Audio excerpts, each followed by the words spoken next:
जय श्री कृष्ण दोस्तों। कृष्णम वंदे जगत गुरु। ओम श्री कृष्णाय नमः। आज मैं आपको गीता के चौथे अध्याय के बारे में बताने जा रहा हूँ।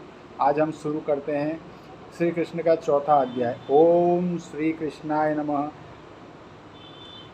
इसमें श्री भगवान अर्जुन को बता रहे हैं, इमं विवस्वते योगं प्रोक्तवान् हव्ययम् विवस्वान्मनवे प्राह मनुष्वाकर्वे ब्रवीततम्।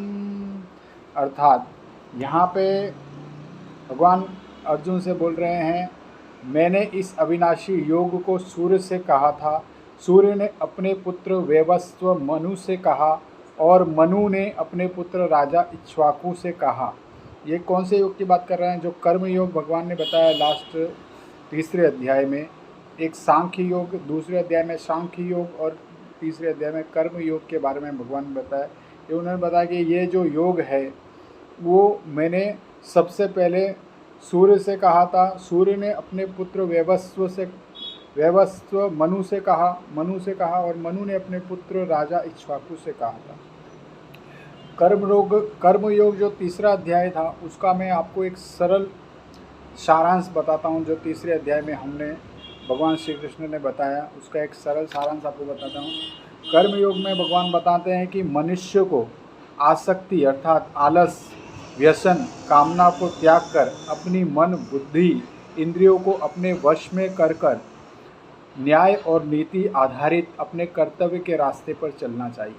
यही कर्मयोग है। इस मार्ग पे अगर आप चलते रहोगे तो आपको आने वाले समय में बहुत ही अच्छे फल प्राप्त होंगे और आप पुण्य को प्राप्त होंगे। अब आगे भगवान बताते हैं चौथे अध्याय का दूसरा श्लोक, एवं परम परा प्राप्तमीं राजस्यो विदः सकाले नेह महता योगो नष्टः परम तप।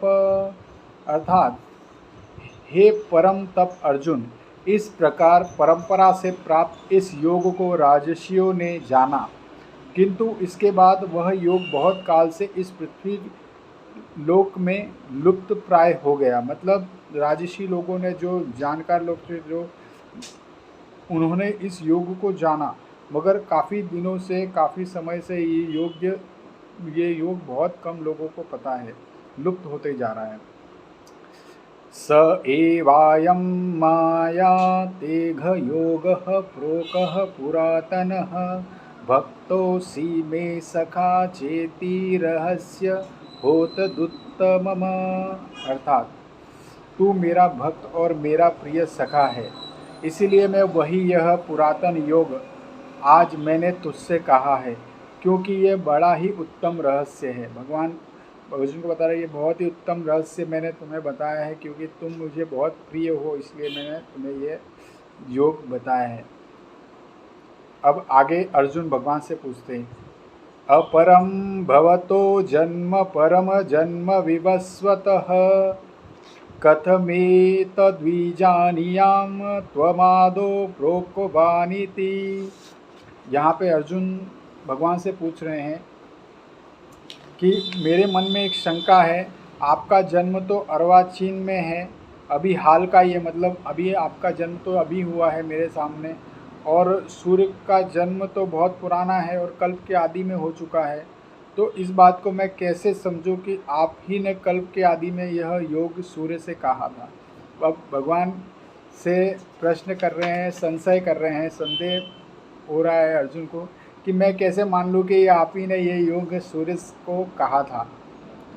अब भगवान बताते हैं, श्री भगवान उवाच बहुनी मे व्यतीतानि जन्मानि तव चार्जुन तान्यः वेद सर्वाणि न त्वं वेत्थ परम तप।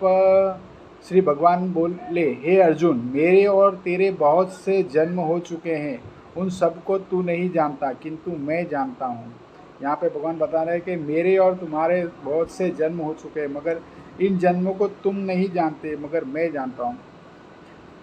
जय श्री कृष्ण। अब आगे यहाँ पे हम आज का समाप्त करते हैं चौथे अध्याय का 5 श्लोक आज मैंने बताया। अब आगे के श्लोकों के बारे में जानने के लिए हमारे साथ बने रहें, हमें सब्सक्राइब करें। ओम श्री कृष्णाय नमः। आपको कैसा लग रहा है तो कमेंट भी करें।